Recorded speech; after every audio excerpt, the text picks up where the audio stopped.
Uncensored, no holds barred talk. 24 hours a day, 7 days a week. This is the Global Reality Radio Network.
Ladies and gentlemen, welcome to another live edition of the Global Reality right here on the Global Reality Radio Network with me, your host, Josh Reeves. Thanks for being here with us tonight, and I'm back in the saddle with you yet again. It's been a little bit, I know, since we've had a live show, but thanks so much for being with us here tonight for another late-night Moonbat edition of the broadcast.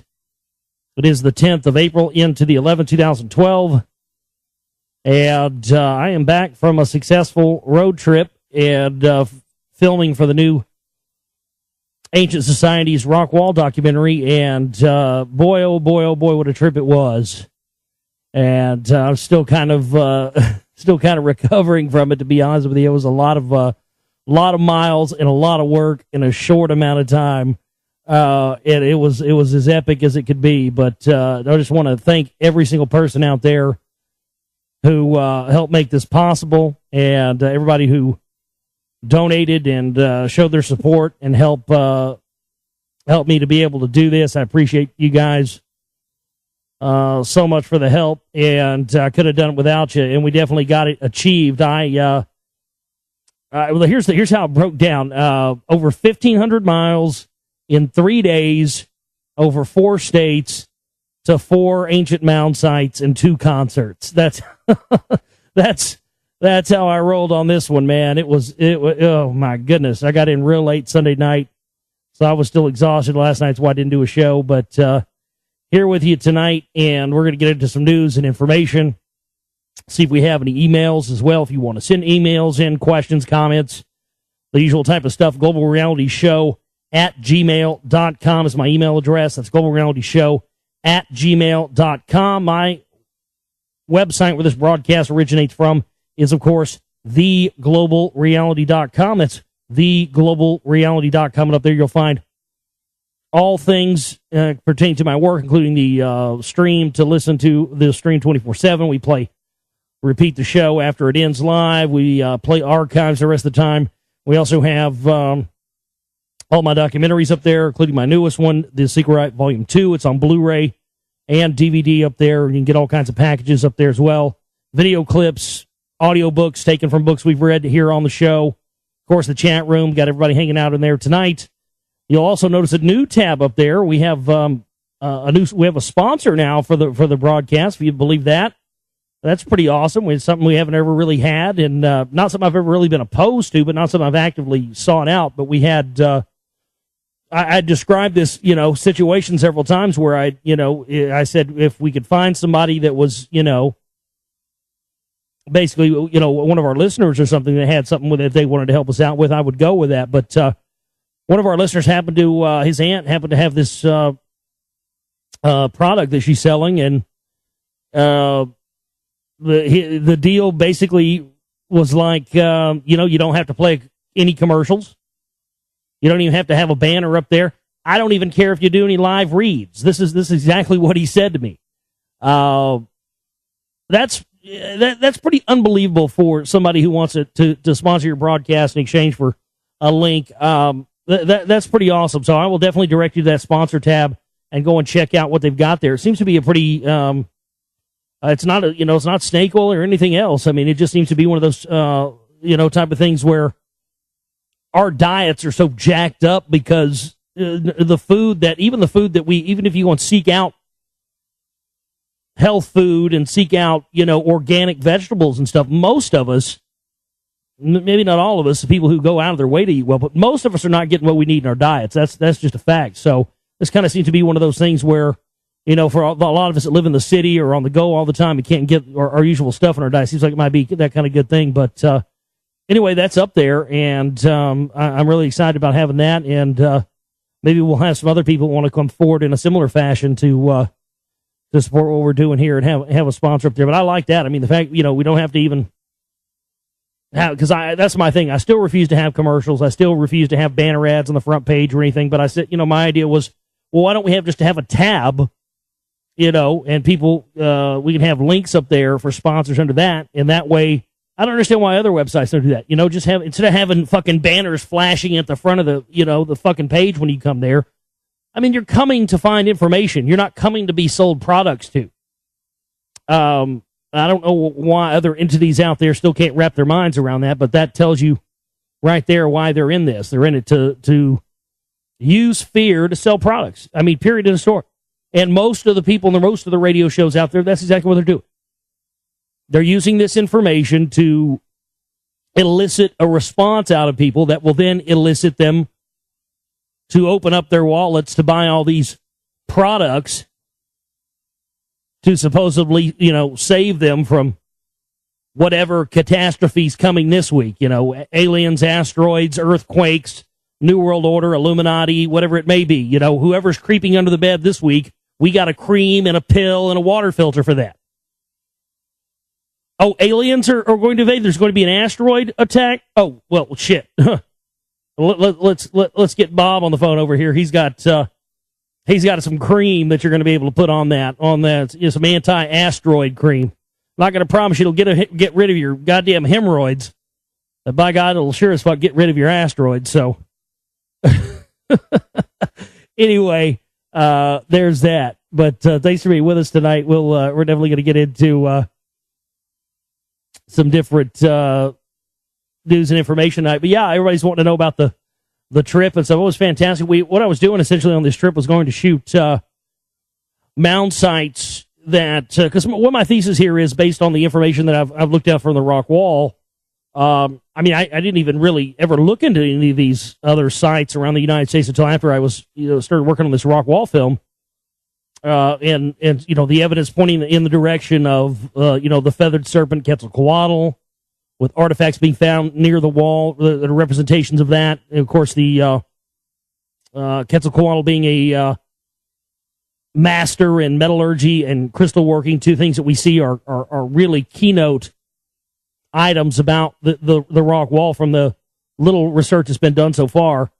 And so I started researching and finding out that there were these other sites around the American South that seemed to be very similar to one another in the things that they were into as far as building mound structures that were aligned to certain celestial events like the solstice and the equinox, or whether they'll be aligned to planetary systems. And many of them are. And as I've talked about before, a lot of these things are all aligned. Everybody gets hung up about things being aligned to Sirius and stuff like that. But if you really study it, we've got things that are aligned to all sorts of different planetary systems. There's not just one. And as the Sumerian texts talk about, allegedly this is because they aligned these with every civilization or culture, whatever, having different quote unquote gods, because it appears that we had these extraterrestrials, whatever they may be, Anunnaki, whatever it may be, I don't know, going around, just going by what the texts are saying, going around setting themselves up as gods. And we do, you can see that in the historical thing. There does appear that there are these very similar gods all over the place, all over the world, in times in which there was no way they could have been cross-pollinating the cultures. From, again, Quetzalcoatl, Onash, Varakasha, Jesus, Buddha, on and on and on. And all these things seem to have similar stories. And I was planning on going to the Georgia Guidestones on this trip, but it turned out to be way, way, way out of our way. It was going to be an 8-hour round trip one day when we had to get back to some other sites to shoot in Alabama. And it really, the guys don't think was really not that important of a thing for this film. It was kind of one of those, I just want, I've never been there. I want to go and check it out. I thought it would be a cool thing. But I mean, there's so much footage and so many pictures and stuff online. It really didn't need more from me. So my time was really more well spent going to some of these other sites. We went to a massive site in Arkansas, though I'm going to have to go back because I want to actually go inside this place. I got the footage I needed, but I had to get it from the road. But it was still, with the zoom on my camera, it turned out great.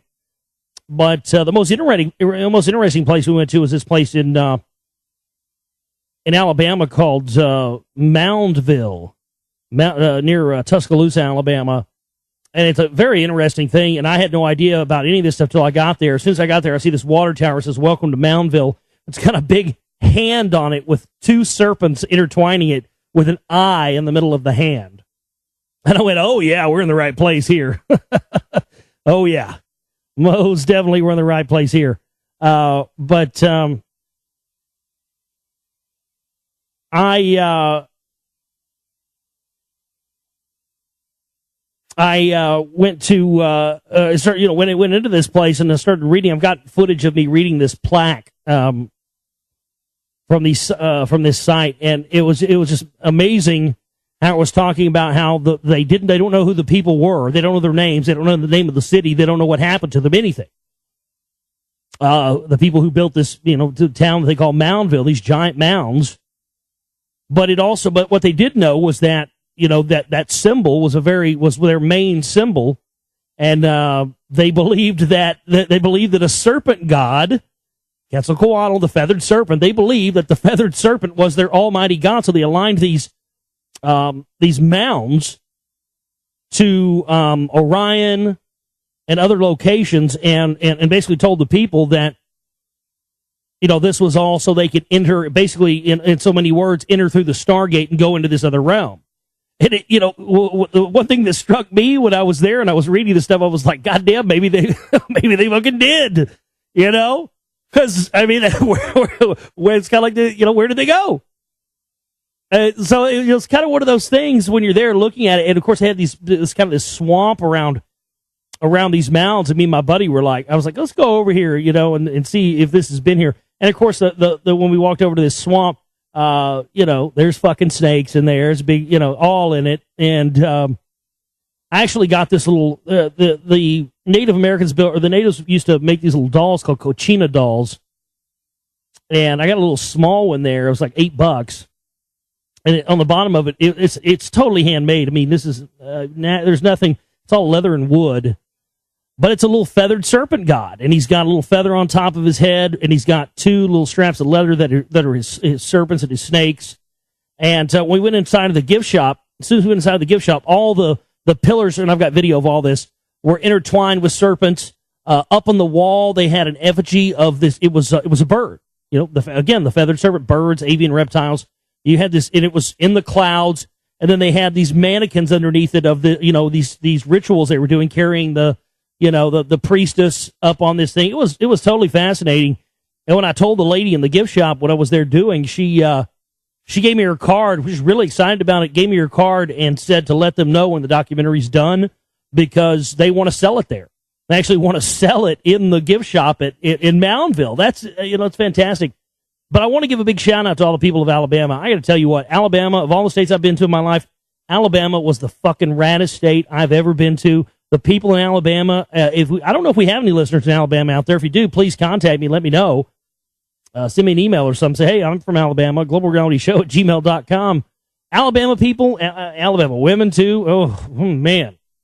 I got hit on more times. I've been hit on in 5 years in my own hometown. Talked to more people than I've talked to in 5 years. Everybody was friendly. Everybody was super nice. Everybody was super receptive to what I was doing. In fact, one guy I talked to, was totally geeking out when I told him what I was doing, and he told me about this place. I didn't have time to go, but we're going to try to plan another trip sometime to go and cover this. But I think National Geographic's probably covered it enough anyway, but I'd like to go there myself. But it was only like an hour out of our way. My buddy had to get back. He was having personal issues, and he had to get back to his kids. But if I had one, and we were kind of, I mean, even though we did get some help financially, it just, when you're out there on the road and the way these gas prices are, man, you just burn through your money, really quick. But this place called Russell Cave in Alabama, where they found artifacts from 12,000 BC that have like Christ depictions on them, like 12,000 years before Christ and stuff.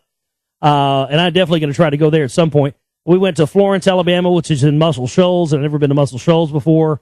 Always wanted to go there. It's beautiful, big mounds there. Got some photos I put in the chat room the other night for some folks. In fact, I think I've got one here I can pull up for you guys right now and put in there.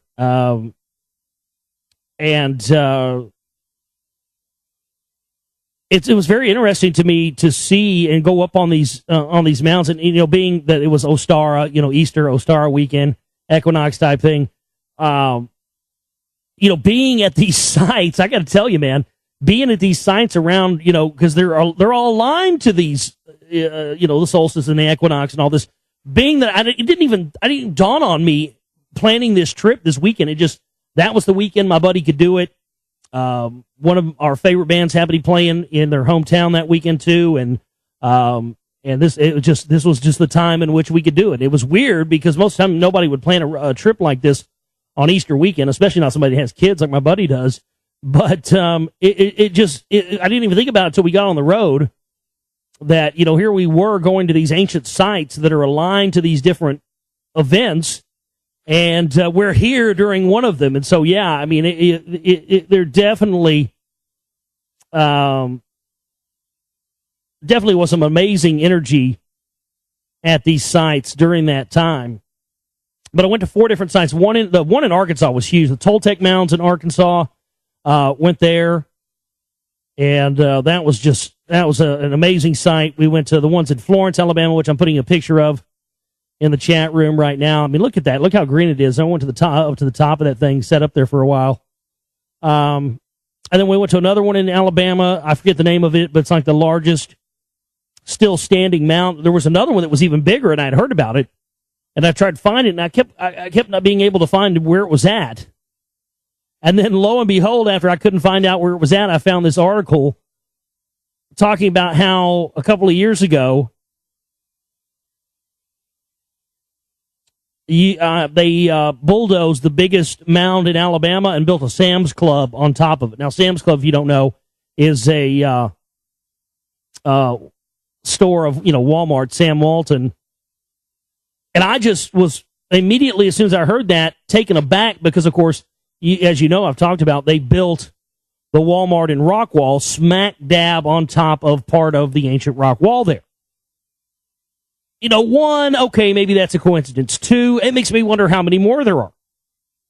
I mean, is this like a precedent that Walmart has set of building stores on top of, ancient sites like this? It's unbelievable. For there to be 2, I'm just blown away by that.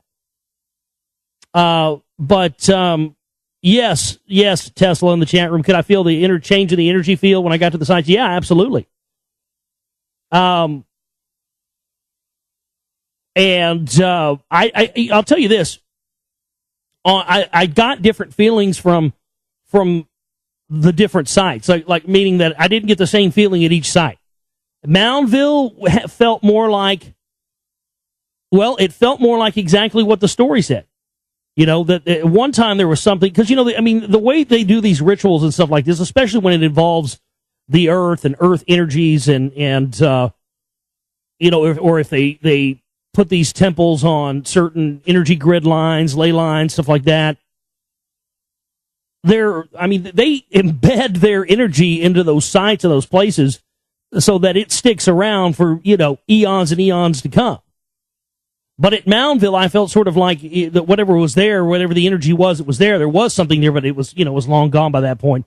At some of the other sites, in Florence, Alabama, and Muscle Shoals, right on the Tennessee River. God, it was beautiful in there. I definitely felt there was something there. And on the sign, it said that, it was pretty forthcoming about there not being anything buried in that mound. So, and that's where I got, a pretty big feeling at was there. But, I've talked about many times that at some point, research has to go beyond, reading and reading books and reading articles or, doing research on the internet or whatever it may be. At some point, it has to go to the field. And for me, I think that was the biggest thing for me for this trip, because I really was able to take all the stuff that I've researched and read and stuff for years and apply that while I was in the field to gain a greater perspective and to have this opportunity to be able to go and do this for this film and get the footage that I did. I mean, mission was mission accomplished, man. I got all the footage. Like I said, there's a couple other sites I may want to go back and visit at some point, but not anything I have to get absolutely done for this film.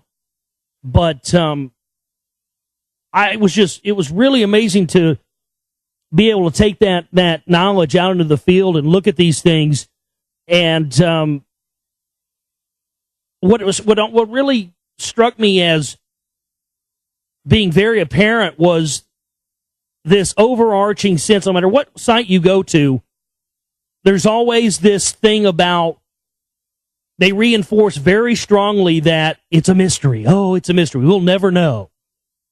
We'll never know about this. We'll never know about that. And I noticed that's very common. It's common at every one of these sites. They all say that. It's a mystery, blah, blah, blah. And I wonder, when I look at the fact that at all these sites, like the Smithsonian, at a couple of these sites I went to, the Smithsonian back in the 30s and 40s came out there and did digs and found thousands of artifacts.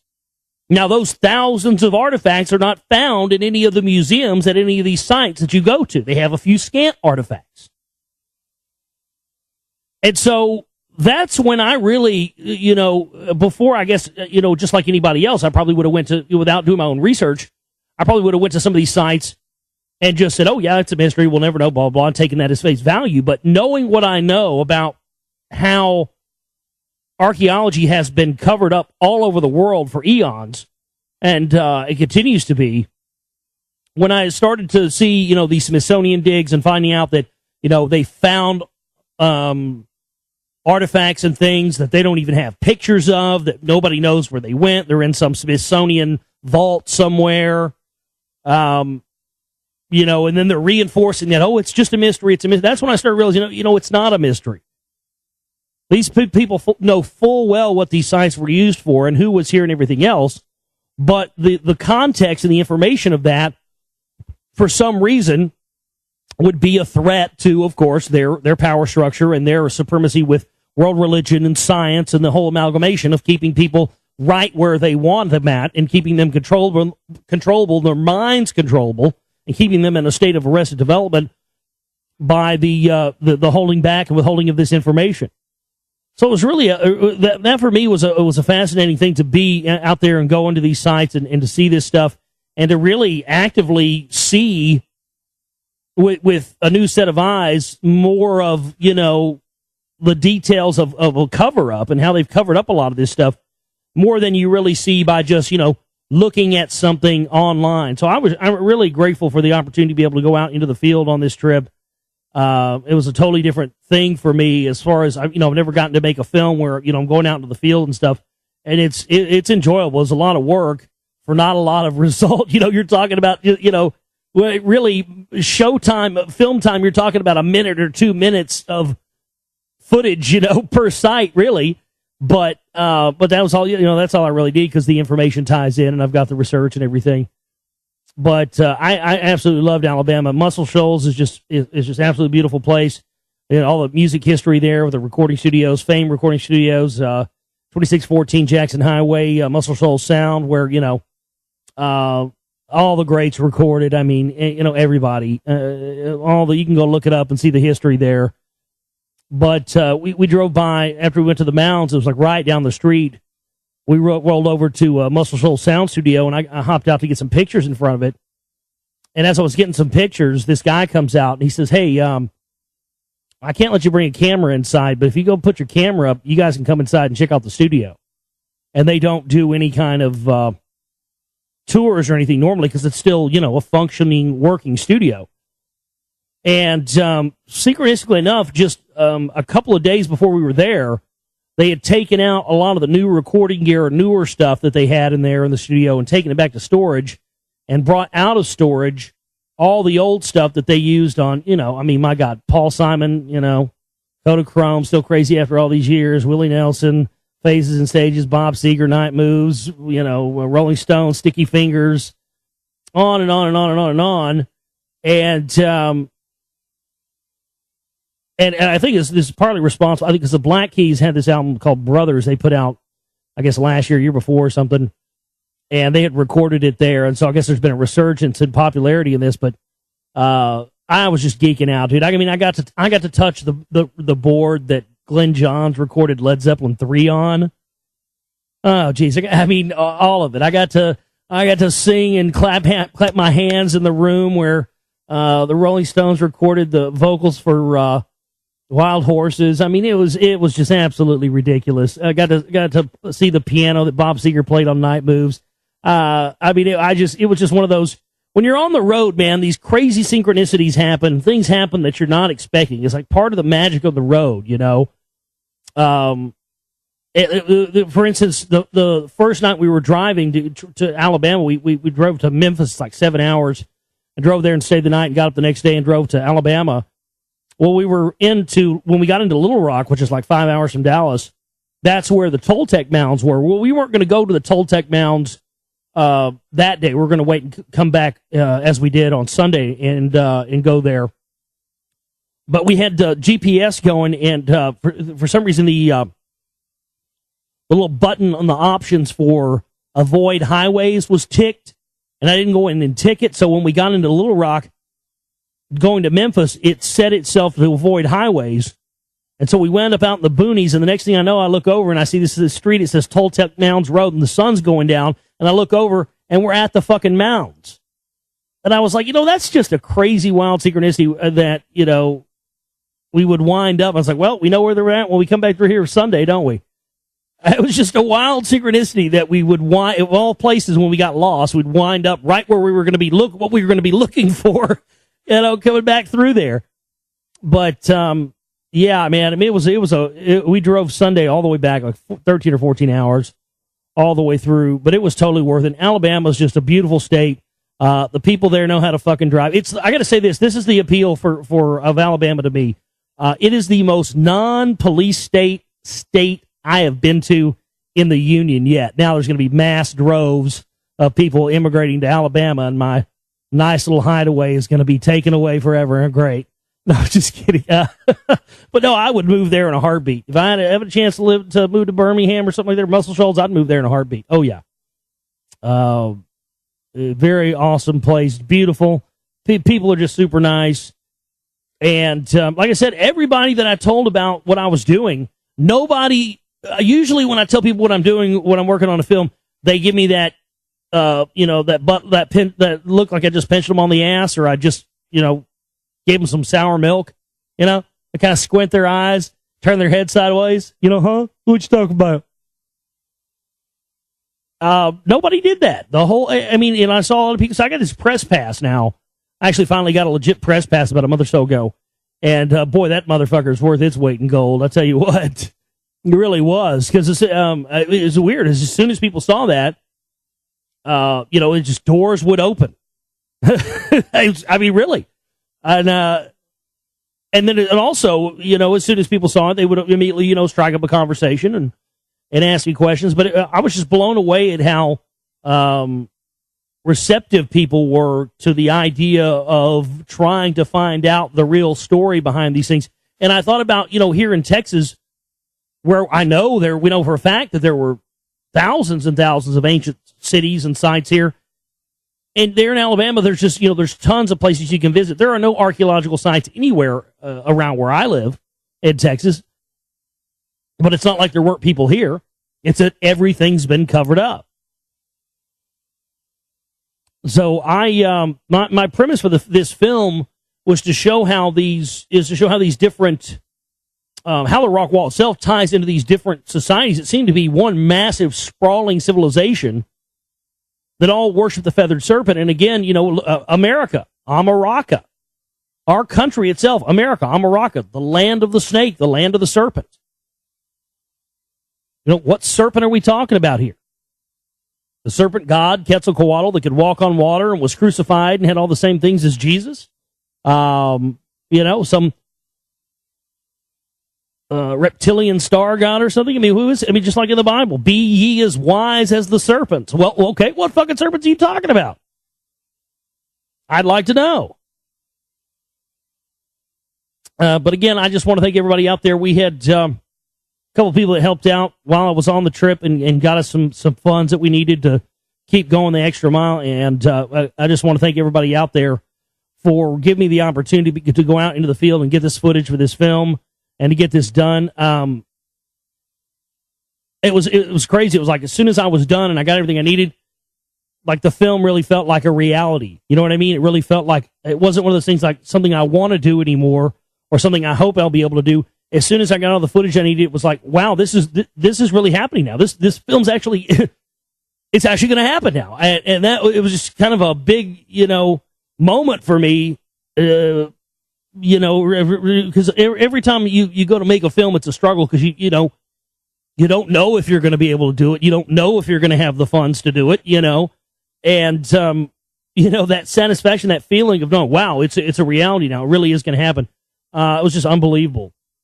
And another thing weird that was happening is my main camera, one I haven't had very long, started crapping out on me while we were there and doing weird things. And then once I got back into town, it was working fine. Strange thing, but I had a backup anyway. I had my old one, had a backup, and it's high def too. So that worked out quite well, and I got all the footage that I needed, and excited about putting this together. The first initial film for this is going to be there isn't going to be a dig. The dig is not going to entail the first part of this film. It's going to be basically a 2-part film, and the first part of the film, which I hope to have done, I guess I was shooting for like July, something like that. So I think we'll definitely have it done by then. And then what I want to use this film for is sort of the like a promotional tool to try and get some interest up for some funding on doing an actual dig on the rock wall, and we supposedly have a possible site lined up where we're going to be able to do that at. So that's the biggest thing, is that we had to this trip had to happen, and this film had to get made to ensure that we're going to be able to actually get the work done on the rock wall itself that we need to do. And personally, folks, I think it is. I think this is going to do it. And so again, I want to thank everybody out there for giving me the opportunity to be able to get this done. Give me the opportunity to be able to get out there into the field and it just see some things I haven't seen before, and go some places I haven't been before, and experience things I haven't experienced before, and getting some new context, and then also talking to gave me a lot of confidence talking to people and seeing how interested people are. And then the lady at Moundsville wants to sell the film there in their gift shop. That sort of receptiveness, and how receptive you all have been to the idea of this film, and how, I've got so many people that want to help on this dig. It's unbelievable. I'm so grateful. We get the funding that we need for it, and we're going to be all good. I think we will eventually. But everybody's wanted to lend a hand on this. People want to come and dig. I've got, some listeners that want to come and dig, and, we're gonna see what we can do about doing that and working that out. And we've just got all kinds of volunteers, people that want to help out with this. And it's I got to tell you, in 5 years I've been doing radio, and I've been doing this stuff for about 15. But receptiveness is just not something that I'm used to. It's not something that when you do this you usually get. Excitedness about this stuff, but it's a fact. There is evidence here that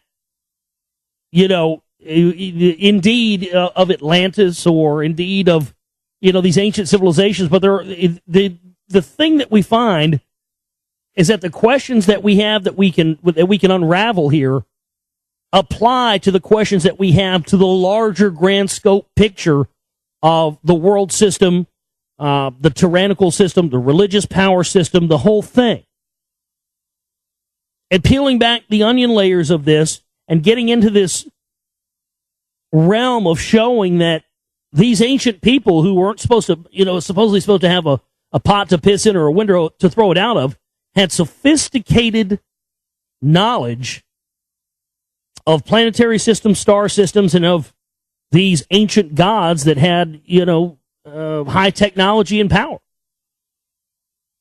And that for some reason, the knowledge of their very existence threatens the power structure in such a way that they build Walmarts on top of these sites. They bulldoze them over. They excavate them, and they take the artifacts never to be found again. I mean, my God, in Ohio, they found on almost every mound in Ohio, they found giant skeletons. In fact, in one, they found like 18 giant skeletons. Where did they go? They disappear every time. And after going to these sites and seeing these mounds, I'm 100% convinced that the downtown area of Rockwall is actually built on an ancient mound, because the elevation drop and shift is so huge, and there's so many giant mound areas there that they're totally artificial, because this is the blackland, flatland prairie out here. There are no hills and things like that in this area of North Texas, not at all. So yeah, exciting stuff. Let's see what else we have to get in here tonight. How's it going tonight, chat room? How you guys going to go say hi to the chat room? How you guys doing there? Oh man, if you do this dig, I'd love to help. Yeah. Well, it's not if, it's just a when at this point. I've actually got somebody that has some of the actual wall on their property, and they said we could do a dig there. So we're just waiting to hear back on what the logistics of that is. And then I've got to start putting together, how much it's going to cost to do the actual dig itself. But I mean, for what I was looking at, it's not going to require all that much money. I mean, I was told it would probably cost, $100,000, something like that. I don't think it's going to cost that from what I'm looking at, especially with all the people that are volunteering and stuff. I mean, I'm looking at maybe $5-10 grand tops.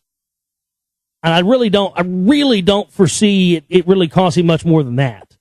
And that's really all. The only really costs that come are coming from, having to rent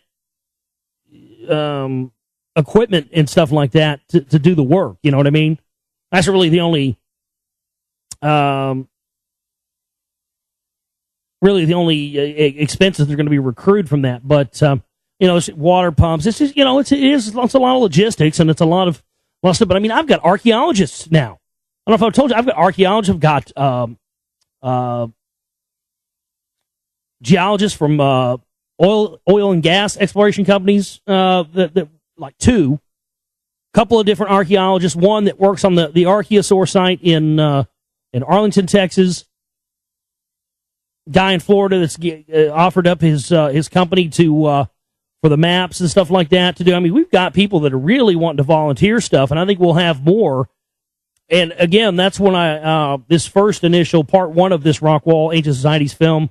That's really my goal for this is to use this as, as a promotion piece and the ability to be able to get some interest up in this, to get, some people who have the clout and the money to fund some dig like this, or even bigger, and get this done, because there is something here. And we know that for a fact, and the fact that I now know that none of the scientific analysis that has been done by the scientific community at this point has actually been done on the rock wall itself, but actual outcroppings inside of the wall. That puts us in a position to where we can change the actual scientific belief of what the wall is with this work.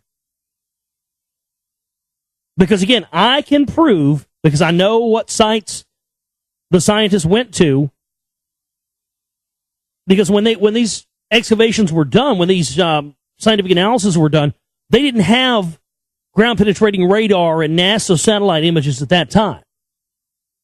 They did some excavations. People thought it was the wall. They brought out scientists. The scientists looked at it, said that's a sandstone dike, which it was, and went home. And so the predominant view on the rock wall up to this point has been that it is a natural formation. Well, the game changer was when I went to the Rockwall the Historical Society, and got the map from that had, I think, 10 or 11 outcroppings located within the area of the wall. Now, these outcroppings were thought for the longest time to be part of the actual wall itself. But when you overlay that map with the map of the wall itself, you find that those outcroppings are actually within the wall, not the wall structure itself. And so the scientists that have deemed this to be a natural sandstone dike formation did their analysis on outcroppings within the wall, not on the proper wall itself, ladies and gentlemen. If we get this dig going, we are going to be able to have people come out and do scientific analysis on this, which we already know what we're going to find. And my God, that blue shale was deposited 500 million years ago. And it starts 25 feet below the top of the wall. It goes down, the wall goes down another 60 feet once you get past the blue shale.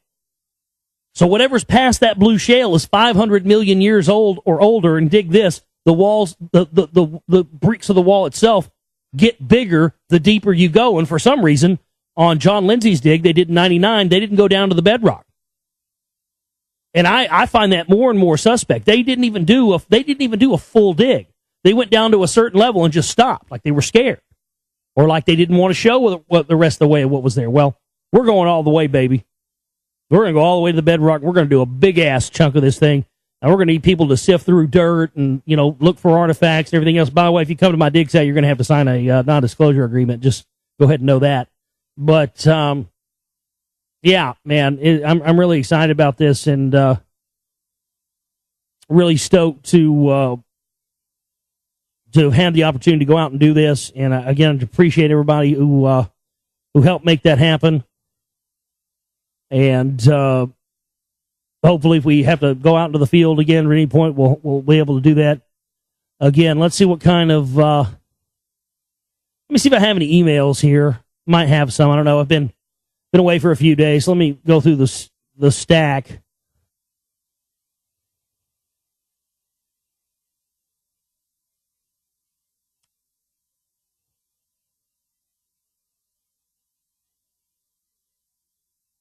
I don't really see any. Yeah, I don't really see any. I thought I maybe had one. I don't know. I'll go back through. If I miss somebody's, I'll go back through and see what I find. But let's go ahead and get into some news tonight, and then we'll take a break and come back and get into more. Don't know if we'll continue our book reading tonight, but we'll get back to that tomorrow night.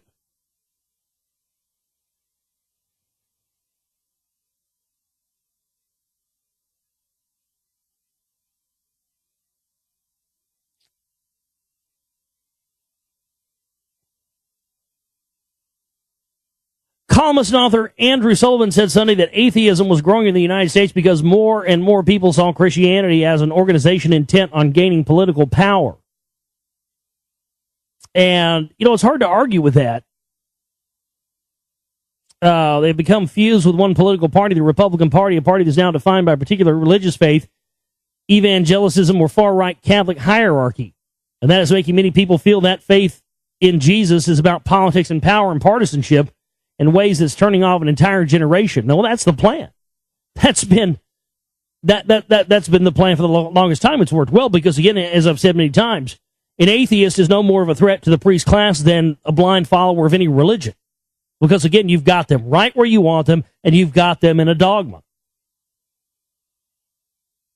But it's interesting that that's starting to permeate the mainstream in a way where, they're talking about it on mainstream. They're talking about their own agendas now on mainstream news.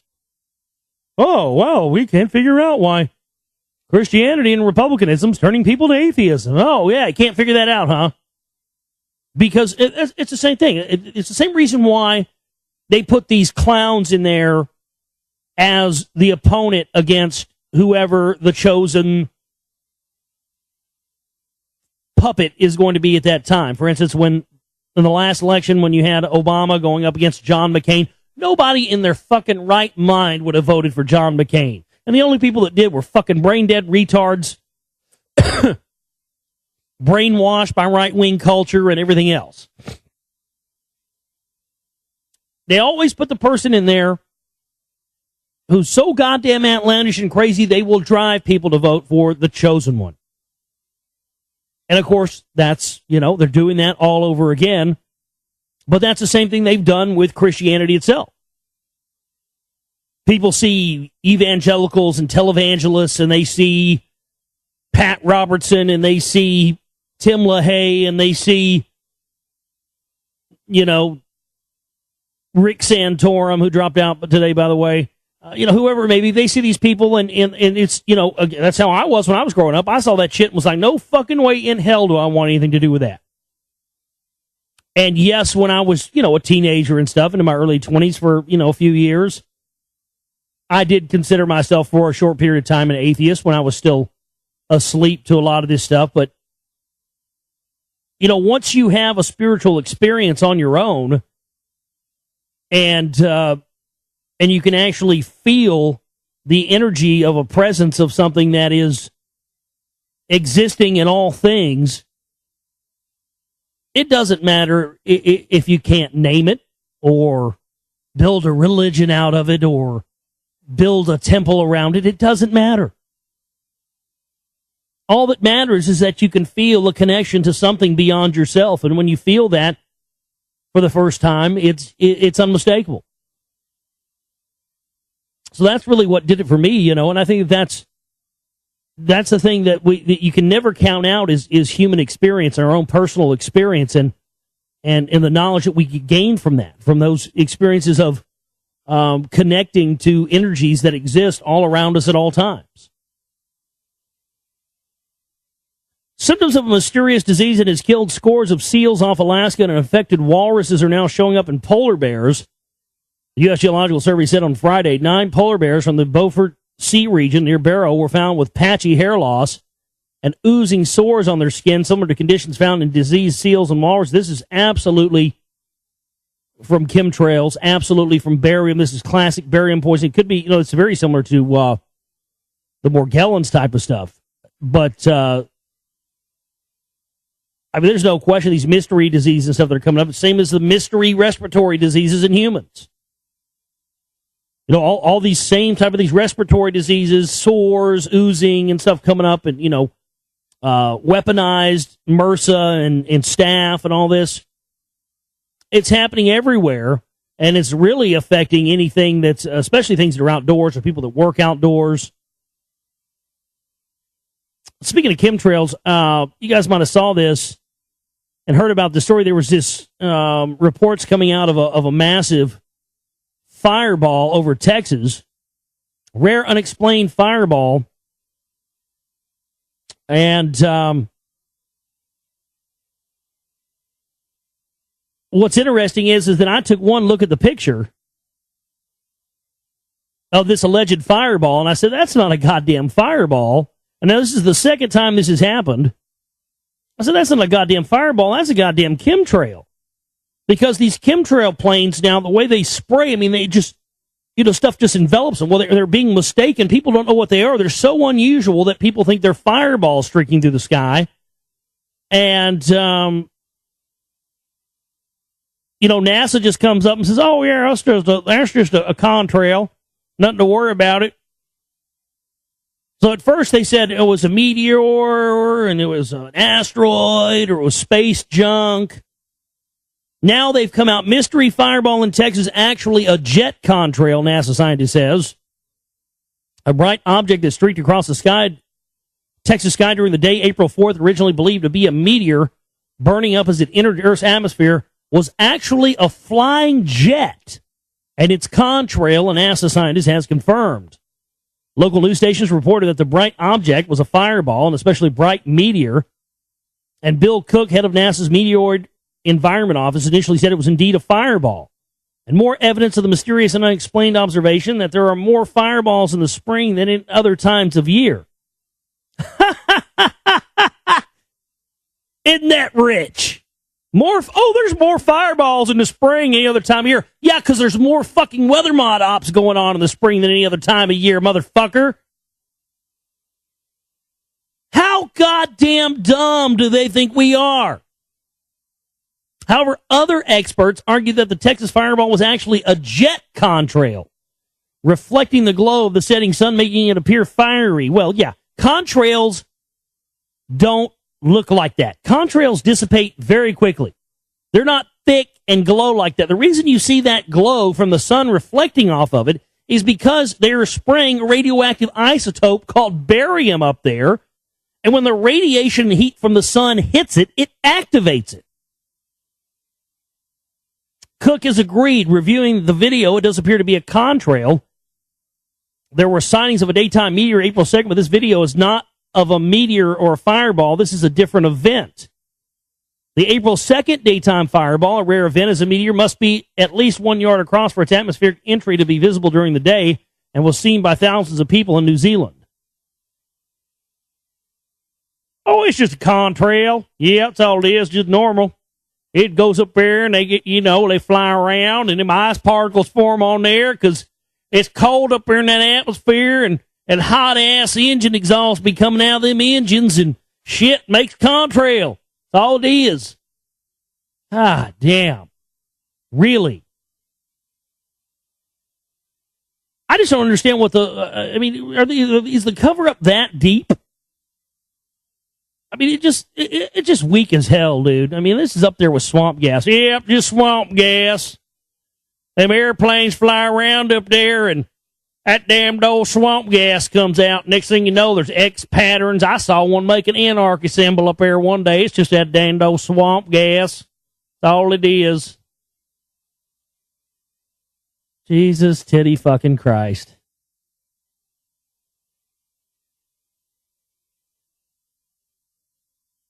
And speaking of that, not Jesus titty fucking Christ, but strange thing. Listen to this. Did NASA cover up mysterious orbs that flew past the shuttle mission? Newly uncovered video clearly shows unknown objects buzzing shuttle Atlantis. Yeah, these have been being seen for forever on NASA missions. Everybody from Story Musgrave, John Glenn and his Fireflies. And what's interesting is these things that they see appear, they don't appear to be like ships or craft. They appear to be almost like organic entities, To the ground control commentator on NASA's live public feed, they're merely reflections on the camera lens, but the crew of the Space Shuttle Atlantis doesn't sound so convinced.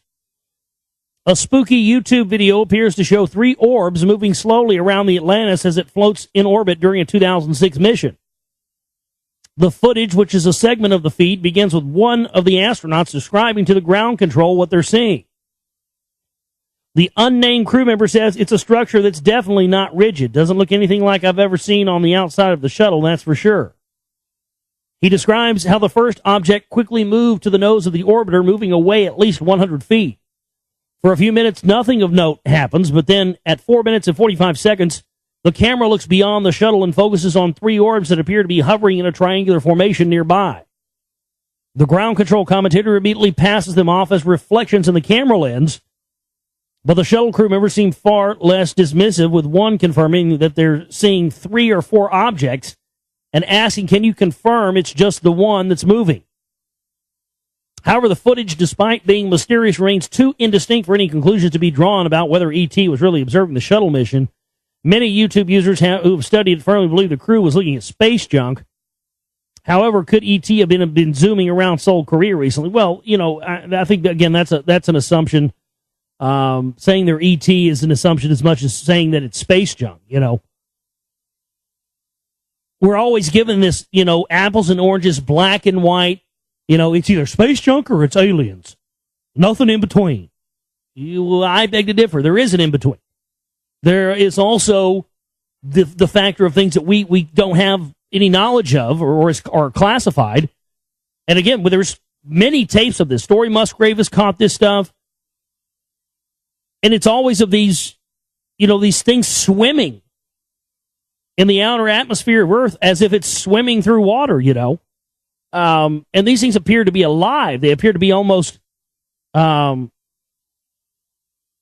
less like machines or less like UFOs or crafts, but actually, some sort of intelligent, sentient beings flying around there. It's very bizarre. So, again, that sort of black and white apples and oranges approach doesn't always work in every situation.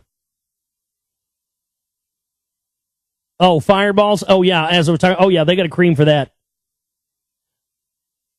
Yeah. You can get a cream for fireballs at the same place you get Peter Patriot Stay Hard Dick Pills. They keep you hard. Or you're going to a FEMA camp, motherfucker, yeah. Oh, man.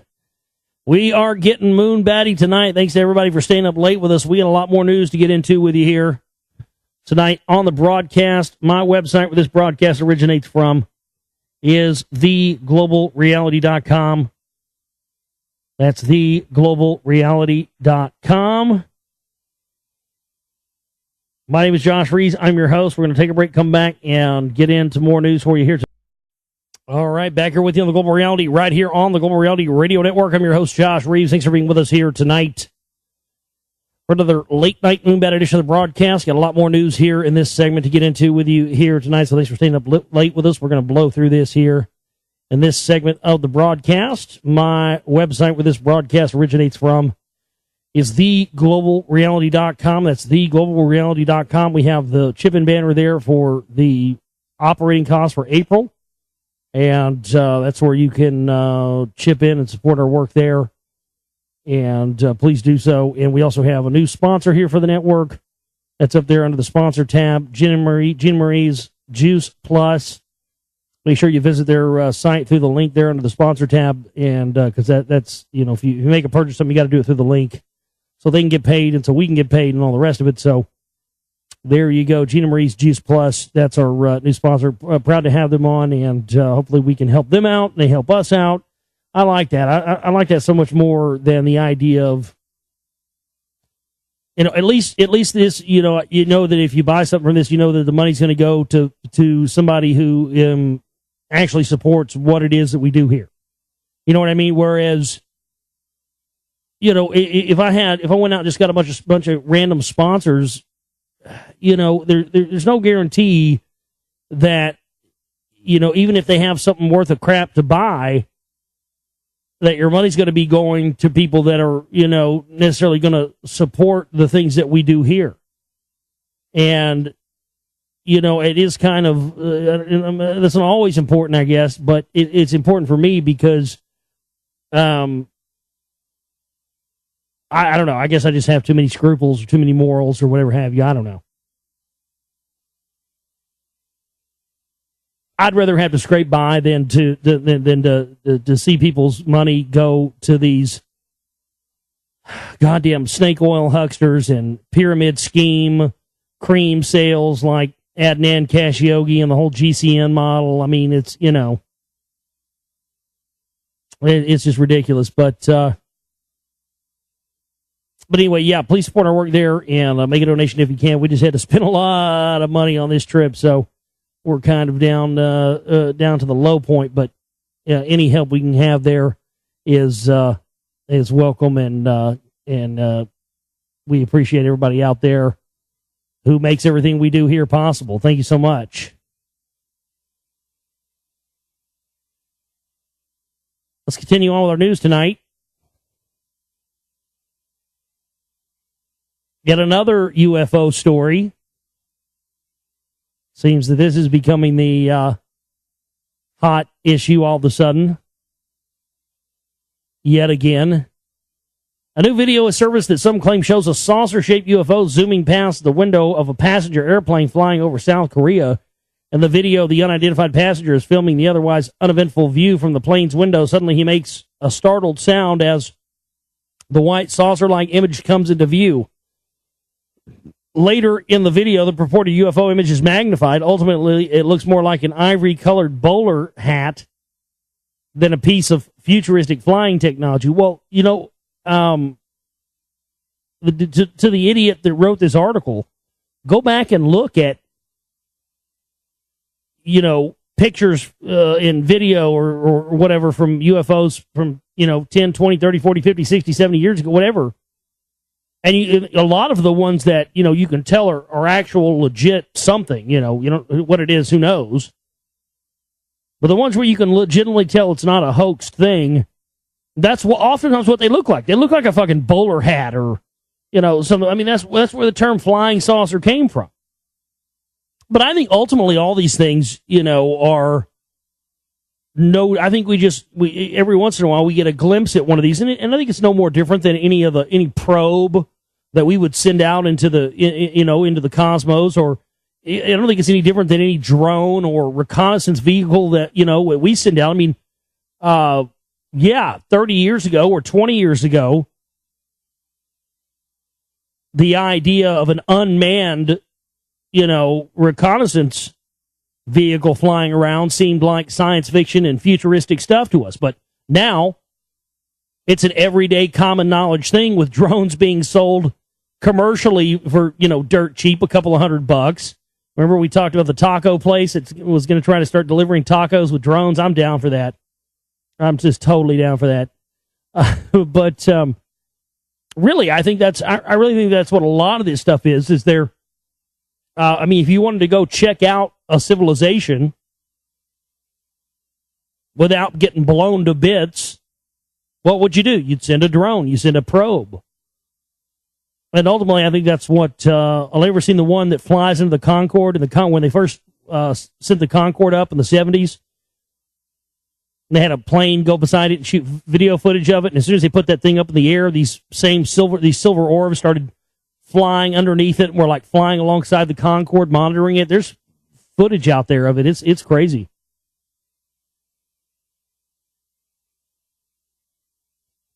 Nanotechnology is more and more finding its way into the medical world, and I, as all you probably do as well, have very mixed feelings about all of this, considering the idea of putting miniature machines in there that are controlled by somebody else. The idea of that, to me, just doesn't sound like anything I'm into. But this is how they're going to sell us on cancer cures and everything else. And I'm just concerned that, that these things could be, a Trojan horse for something else. Yes, you put a nanoparticle machine cancer cure in your body, but you also put the ability to be autonomously controlled by a machine somewhere, and, how would you ever be any wiser? Cancer that is spread throughout a person's body is tough to kill without causing too much collateral damage, but tiny protein factory particles could target tumors specifically by manufacturing cancer-killing drugs elsewhere within the human body. MIT researchers have created such particles that could someday make cancer-killing proteins on demand. Such nanoparticle materials that range roughly in size from 1/1000th to 1/10,000th in the diameter of a human hair contain a mixture of biological machinery needed to make proteins based on DNA sequences. This is the first proof of concept that you can actually synthesize new compounds from inert starting materials inside the body, said Avi Schroeder, a postdoctoral researcher at MIT's David H. Koch Institute for Integrative Cancer Research and a lead author of a paper detailed in the journal Nanoletters. Schroeder and his colleagues also showed how to activate such tiny factories on demand through tests with mice. They use ultraviolet lighting to trigger the nanoparticles to release the DNA that would then begin the manufacturing process of proteins. Well, if they can turn it on, folks, or rather turn it off, if they can turn the cancer off, they could turn it right back on. See, this sets up this whole thing. Did you see that film? I know it was based on a musical or something before that, but if you haven't seen the movie Repo Men, not Repo Man with, not the old punk rock movie with Estevez, but Repo Men, I think Jude Law and what's his name? Ghost Dog were in that. Anyway, yeah, everybody has artificial hearts and livers and every other piece because the genetically modified food's gotten everybody to the point where they have to have that.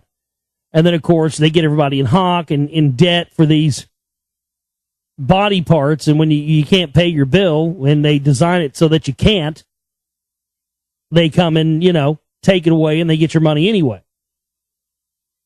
And this is what this kind of stuff sounds like to me. As long as you have insurance, or as long as you're, doing what the government tells you to, or whatever it may be, you'll be fine and cancer free. But if you can't make your payments anymore, Well, they shut off your little machine, and the cancer goes back and spreads through your body all over again. I mean, this technology just sounds like a Trojan horse, and B, a great way for them to be able to basically hold your health at ransom. You know, because they can if they start curing cancer by putting machines in people's body, they can charge however much they want for it. So again, the double-edged sword of technology.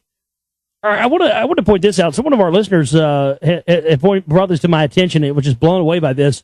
I wanted this to be fake so bad when I went and looked at it, but I actually went and found out it's actually not fake. Anunnaki Minerals out of Switzerland. There's an actual mining company in Switzerland called Anunnaki Minerals. Have you guys seen this shit? And they have a little green bull, like a Marduk Ra representation there.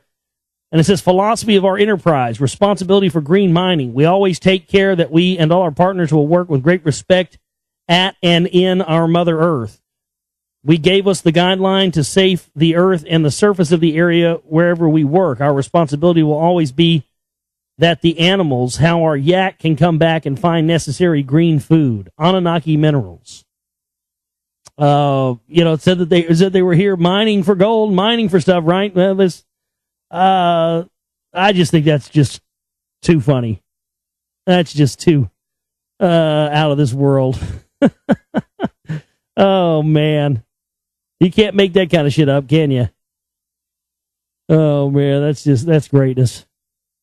See what else we have. Mind-reading weapon may be secret, maybe the next secret weapon. They've had this for decades.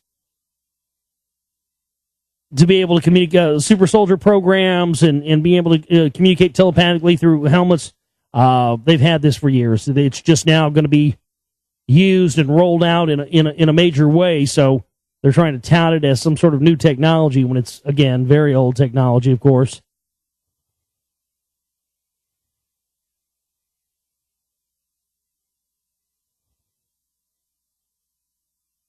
This is highly interesting, considering that this took place over Ostara, and you know what Ostara is, and with the pagan ritual. That's pre-Easter and pre-Jesus and all this. You had Ostara and his fertility ritual and the goddess and the equinox and blah blah blah blah blah. Well, over the course of the weekend, Queen Elizabeth II has appointed the Duchess of Cornwall to the highest female rank in the Royal Victorian Order. Buckingham Palace said on Monday the announcement that Camilla has been made a Dame Grand Cross.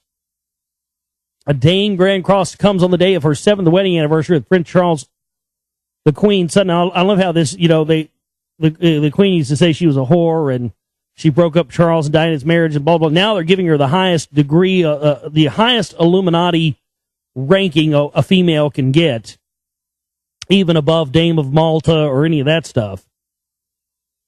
Awards under the Royal Victorian Order, which was founded in 1896 by Queen Victoria, are given by the Queen to people who have served her or the monarchy in a personal way. They are bestowed independently of the Prime Minister's office.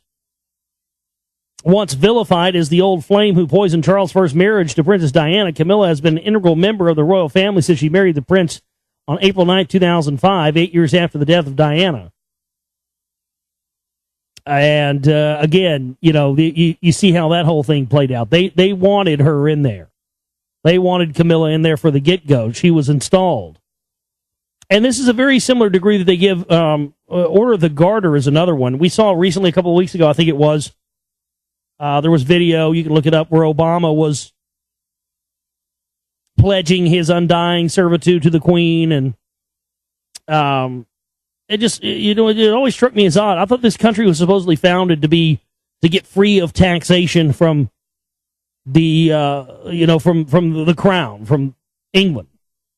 At least that's the old yarn and the old tale they told us, right? Well, I think we can safely say maybe that's not 100% the whole story. And maybe this country was actually founded as an expansion of the British Empire in secret, while meanwhile telling the inhabitants of this country that, they were breaking free of that structure and breaking free of the crown. Because, I mean, in the White House, they have the Queen's bedroom there. You realize that? Why would you have a separate bedroom for the Queen of England inside of a country in the main White House that's supposed to be breaking free of the taxation of England. And of course, we taken on the same taxation laws they had that allegedly we were breaking free from. And the Order of the Garter, I think it was Prince William a couple of years ago was given that. That's a very high Illuminati degree. You're basically stepping up to like Council of 13, Committee of 300 when you get that. And when you go and look up who else has gotten that distinction, none other than George Herbert Walker Bush, Poppy Bush, Bush Sr., was also given that award. And again, that's an award that's only given for your undying servitude to the Queen. So if Bush Sr. is giving his undying servitude to the Queen and Obama is giving his undying servitude to the Queen, it should be pretty clear that the United States and the whole lie we were sold of breaking free of England has been a complete lie and bullshit to keep us right where they want us at. We've never been free of them. Why is the Queen coming and buying all this land in Denver now where they've been setting up the new Capitol for years and years and years? It's pretty suspect. The war on terror has taken an odd and a kind of fun turn. The U.S. government has hired a white hat hacker collective to dig through used video game systems in an effort to track down bad guys. The Navy is leading the charge in this hunt, last week hiring California-based Obscure Technologies to head up the gaming systems monitoring and analysis project. The company will be paid just over $177,000 for the job of developing tools to extract sensitive information from 6 modern gaming systems and examine how it might be exchanged through messaging and chat networks. Wary of the obvious privacy concerns, the Pentagon says it only plans to use this technology overseas since it's illegal to use it on American citizens. Yeah, that means it's going to be directly used on American citizens. Please, what do they ever care what's legal or not legal? I love when they try to throw that, it's not legal, so we won't use it against you, don't worry. And then every story you read every day, everything you do on every communication device is tracked and traced. We want to make sure you know 18 times a day. I mean, that's why I don't even get why people, conspiracy theorists or truther shows or whatever, even reinforce the thing, or even cover those stories about how everything's tracked and traced anymore. Because it's obvious that they're trying to enrage us and elicit a response out of us with this knowledge. Otherwise, they wouldn't reinforce it 18 times a goddamn day. I literally see 100 stories a day on this shit. Everything you do is tracked on the... Yes, we know. We all know. We're all aware. But I think that also lets you know that as much as that may be true, there's still a lot of snags and it's not 100% foolproof. I think they want the idea... I'm not saying they can't track and trace everything we do. I'm not saying that. But what I'm saying is I think that they want the idea that everything you do is tracked and traced to be there maybe more than it actually is in reality. Because most of this stuff is being done for content-specific advertising. The reason they're putting cameras on TVs and microphones and everything is for content-specific advertising. And it absolutely works.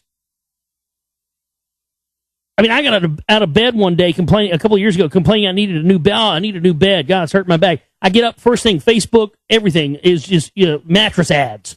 Mattress ads being so, literally. I got to go get my cat some food today. Next thing I know, cat food ads everywhere, Content-specific advertising, that's what they're looking for here.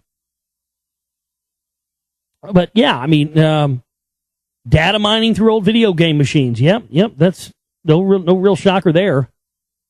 Speaking of no real shocker here, Coney 2012 group confirms WikiLeaks spy allegations. So the Coney 2012 group has now admitted what, of course, we all have been saying since day one. They are indeed an intelligence op. And some stuff came out over the weekend connecting them to WikiLeaks, and they straight up said, yeah, that's true. We're not going to deny it. The nonprofit group Invisible Children has confirmed that a U.S. diplomatic cable published by WikiLeaks, which claims the group fed intelligence to the Ugandan government to enable the 2009 arrest of a central resistance figure, is in fact true. In 2009, Invisible Children was contacted by a member of the U.S. Embassy in Kampala regarding Patrick Komakek, a former combatant who Invisible Children had been supporting in attempts to assist with special recovery and academic development in keeping with Invisible Children's mandate to provide assistance to individuals affected by LRA violence, an Invisible Children spokesman said to Raw Story in an email. At the time, it was brought to our attention that Mr. Komakek and a group of others were allegedly involved in activities that could be jeopardizing the lives of civilians and putting the organization and staff at its risk. And Invisible Children was deeply saddened to learn of these allegations, blah, blah, blah. Well, I love that, though. Yep, you are an intelligence op. We knew that from day one. And all I can say is thank you for finally admitting it. Let's move on. A group of ancient fish called coelacanths have changed so little over time they are known as living fossils. Now the remains of a skull found in the Yunnan province of China confirms these creatures have been around largely unchanged for more than 400 million years. Once thought to have died out at roughly the time the dinosaurs disappeared, the first living coelacanth was discovered in a fishing net in 1938 off the eastern coast of South Africa. Since then, others have turned up elsewhere along the coasts of the Indian Ocean. While it is clear that their history goes way back, the fossils they have left behind have been scarce so far. A lower jawbone, more than 400 million years old, was discovered in Australia, hinted at the earliest known emergence of coelacanths, whose appearance matched the two species alive today. This small fossil has been described as the oldest coelacanth, but the authors of the recent research write that it offers so little information that it cannot be reliably placed within the fish's family tree. The newest fossil evidence, remains of a skull, date back to almost the same time and contain more definitive features that indicate both it and the Australian fossil were modern coelacanths, according to the study researchers writing in April 10th of the journal Nature Communications. And so we have here the evidence of something that over 400 million years hasn't really changed at all, hasn't changed at all, and it still exists in its same form. And so that kind of, it kind of throws a monkey wrench in the whole evolution thing, because in not all, we sort of see that yes, some things do evolve and do adapt, but some things actually do stay the same over periods of time. It's kind of a fact that hasn't been introduced, and I think it could actually go a long way towards other things that we hold to be staples or absolutely unchangeables, and may shake those things up in the coming years.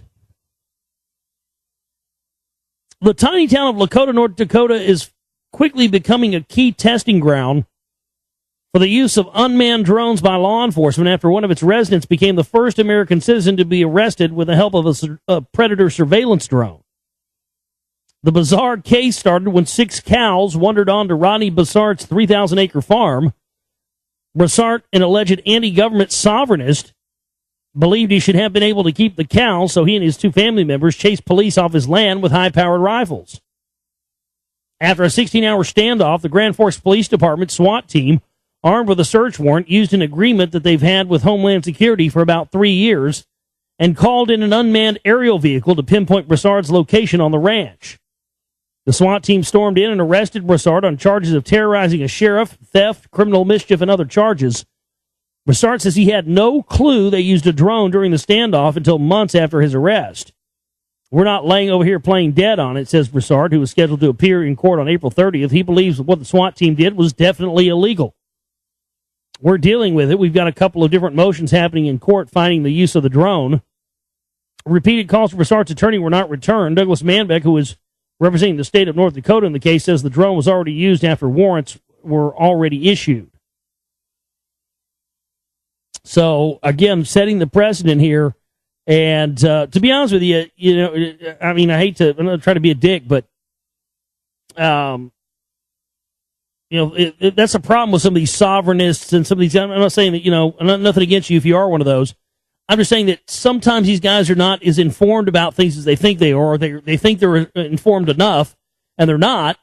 And, maybe if you spend a little bit more time trying to figure out how, whether or not your name's a corporation or not, I don't even know if any of that's true or whatnot. I mean, some people tell me it is and say they've done it, and more power to them. But what I'm saying is, you ought to know in this day and age that surveillance and drones and all the rest of this stuff, it's just an everyday thing. They can use it with Homeland Security, especially with the Patriot Act and all of these things.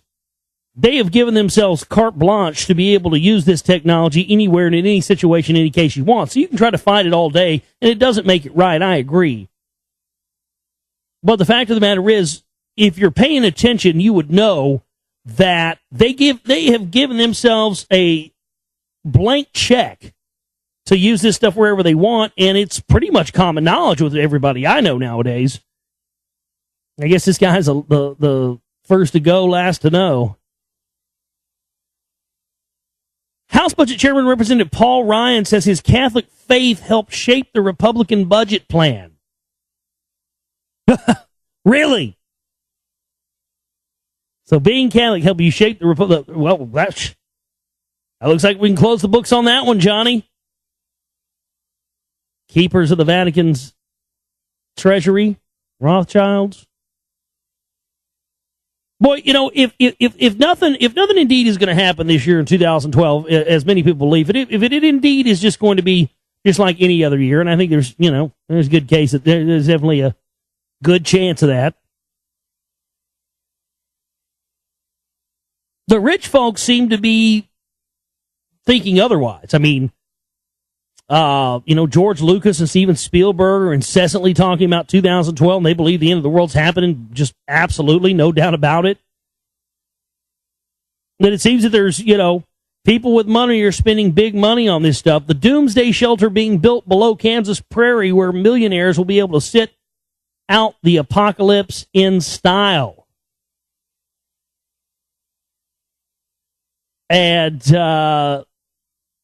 these guys are planning on something happening. But check out that fucking bug out bunker, dude. Look at that motherfucker right there. Dude, they're going to be partying it up in there, dude. They're going to be having a fucking coke party on every floor of that thing when the shit goes down. Oh, pass me another line. Yes, here comes the apocalypse.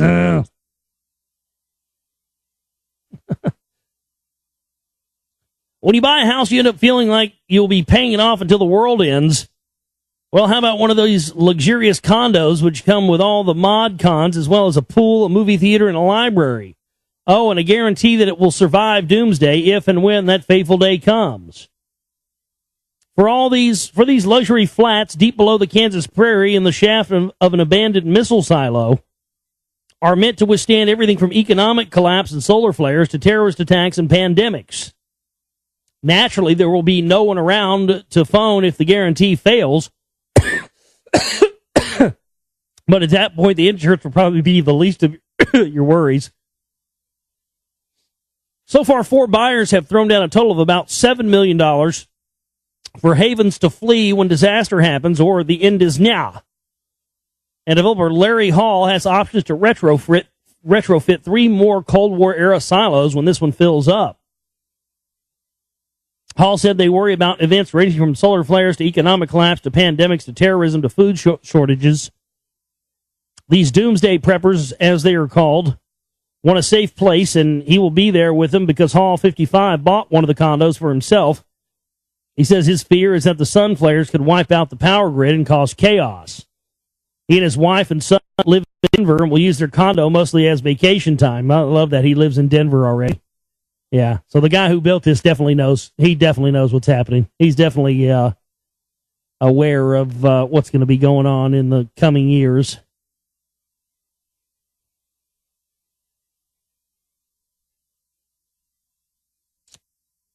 The chance of modern-day RoboCops being called in to help with American crimes is seeming more likely, with U.S. police forces being told they can request battlefield robots produced by the Defense Logistics Agency over the last decade.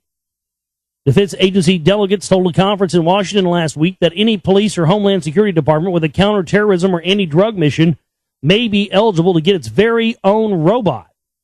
Dan Arnold, a regional manager of the agency's disposition office, says that hundreds of war-hardened robots will be donated to police departments. The likeliest robotic police recruits are ground robots used for tactical surveillance or for explosives handling. The robots most likely to be used are those such as the Throwbot, a small robot which can be thrown by troops around corners to expand their fields of vision.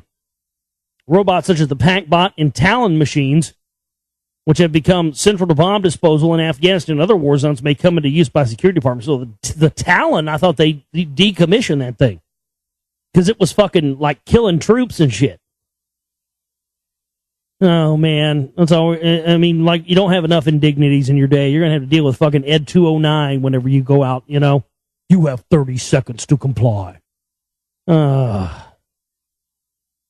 Wonderful. A landmark new microchip will be more accurate than any other one on the market by being able to determine the user's precise location within centimeters. If you have a smartphone, you already have the ability to do that.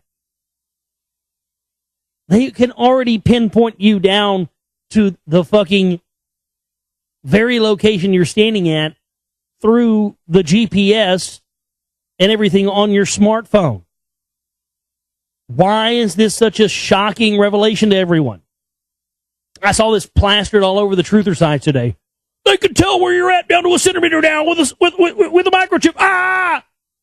And your dumbass is sitting there probably reading this on your fucking iPhone. I don't own a cell phone. I refuse to own one. Never have, never will. Suck it. But they can still find where the fuck I'm at if they want. Not only will it be geographically accurate, but will also give information about the location in terms of height and depth as well. The chip being produced by tech company Broadcom can pinpoint the location of a smartphone both inside and outside of buildings. You can tell how far above ground the cell is at the time. And again, this is how they got us to buy into everybody having a low jack on them. Everybody having, everybody thought we were going to get a tattoo of a barcode on our neck. No. It's your phone. You got to have a phone, right? Fuck a phone. That goddamn thing ringing while I'm doing something important. Fuck that. Using information from the typical sources like cell phone towers, satellites, and Wi-Fi hotspots, the company has incorporated new sources of information to make the Broadcom 4752 even more revolutionary. Amid the series of new sources of information, which they vaguely label ubiquitous navigation, is the use of an atmospheric pressure sensor that can help the chip determine how high up in the air the phone is. Right, this is all being used for their tactical advantage. Everybody has acquiesced to being tracked and traced and located and tagged like a goddamn dog by voluntarily taking a cell phone.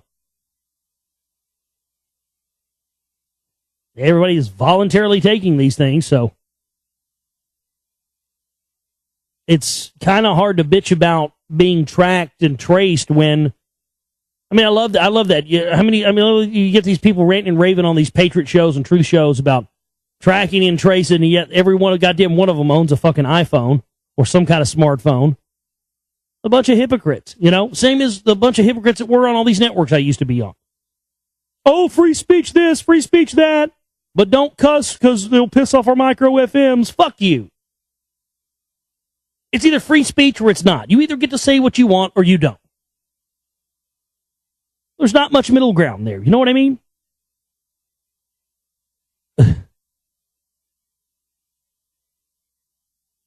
Let's see what else we have here.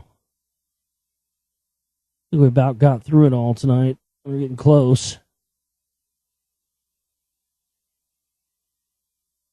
Good news for Volvic and Evian. Bill Gates funds new machine that filters your toilet waste back into drinkable water. Yay! What we've always wanted.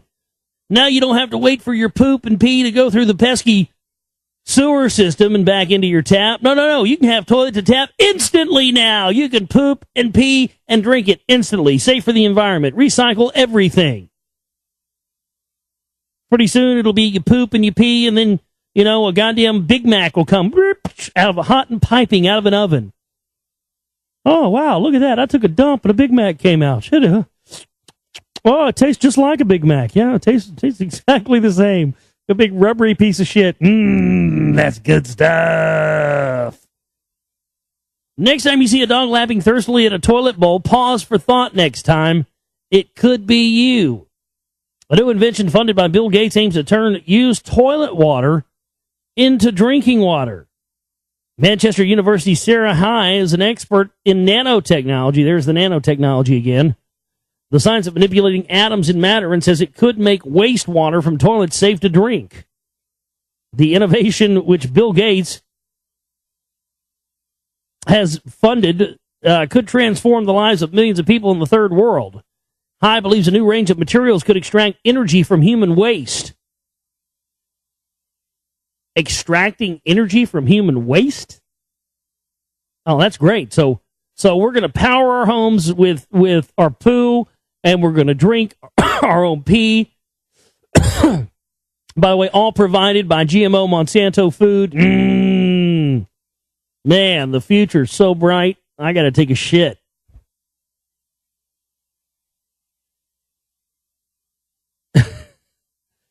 We're going to continue our series of reading tomorrow night, our new theosophical book we started. If you hadn't heard that continued series, definitely tune in for that. I want to thank everybody for tuning in and being with us here tonight. Thanks to everybody who supported our trip to go and shoot for the new film as well. And it was a fantastic thing for me, and really gained a lot of new perspective. And I think this is going to be a great film, and I'm excited to get more of it done. We'll probably have another one more fundraiser for this film, and then that'll be it. And we'll just continue on, tricking on to the future. I want to thank everybody for tuning in and being with us here tonight. TheGlobalReality.com is my website. Use the chip and banner there to help us out and support our work if you can. And we will see you tomorrow for the broadcast. My name's Josh Reeves. I love each and every one of you. You guys have yourselves a great one. Take care.